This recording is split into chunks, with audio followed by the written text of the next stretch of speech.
2 Kings chapter 19. And it came to be when sovereign Hiskiyahu heard it, that he tore his garments and covered himself with sackcloth, and went into the house of Yah, and sent Eliakim, who was over the household, and Shebna the scribe, and the elders of the priests, covering themselves with sackcloth, to Yeshayahu the prophet, son of Amoz. And they said to him, Thus said Hiskiyahu, This day is a day of distress, and rebuke, and scorn, for the children have come to birth, but there is no power to bring forth.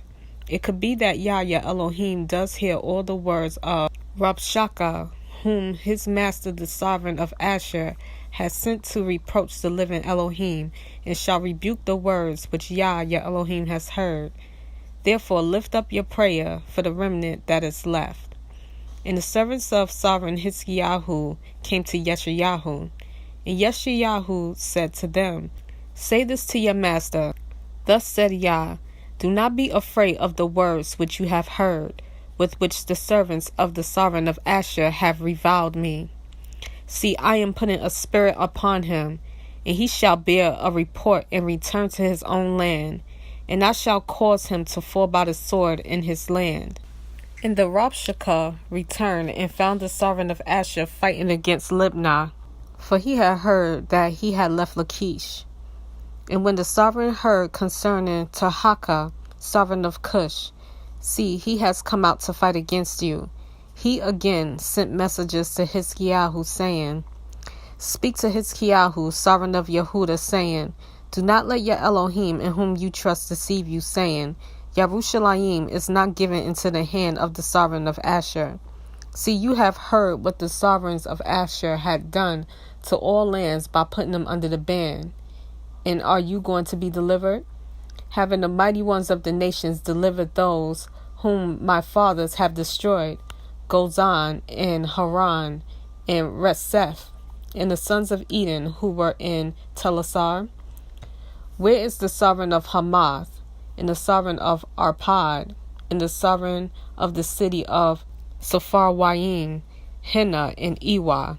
And Hiskiyahu received the letters from the hand of the messengers, and read them, and went up to the house of Yah, and Hiskiyahu spread it before Yah. And Hiskiyahu prayed before Yah and said, O Elohim of Israel, the one who dwells between the cherubim, You are Elohim, you alone, of all the reigns of the earth. You have made the heavens and earth. Incline your ear, O Yah, and hear. Open your eyes, O Yah, and see, and hear the words of Sanherib, which he has sent to reproach the living Elohim. Truly Yah, the sovereigns of Asher, have laid waste the nations in their lands, and have put their mighty ones into the fire. For they were not mighty ones, but the work of men's hands, wood and stone, and destroyed them. And now, O Yah, our Elohim, I pray, save us from his hand, so that all the reigns of the earth know that you are Yah Elohim, you alone. Then Yeshayahu, son of Amoz, sent to Hiskiyahu, saying, Thus said Yah, Elohim of Israel, I have heard that which you have prayed to me against Sanherib, sovereign of Asher. This is the word which Yah has spoken concerning him. The maiden, the daughter of Zion, has despised you, mocked you. The daughter of Yerushalayim has shaken her head behind you. Whom have you reproached and reviled? Against whom have you raised a voice and lifted up your eyes on high? Against the set-apart one of Israel.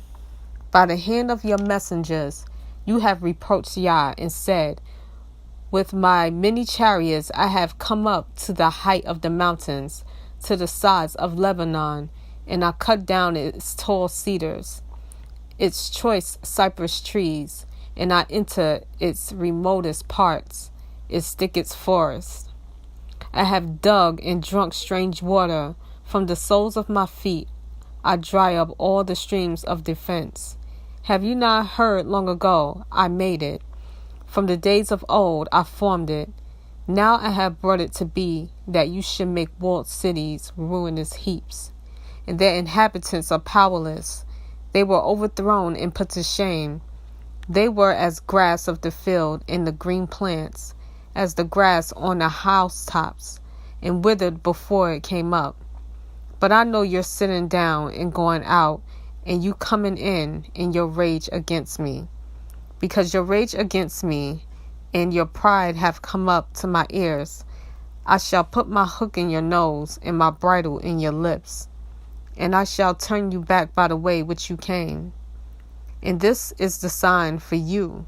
This year you eat what grows of itself, and in the second year what springs up from that, and in the third year sow and reap and plant vineyards and eat their fruit.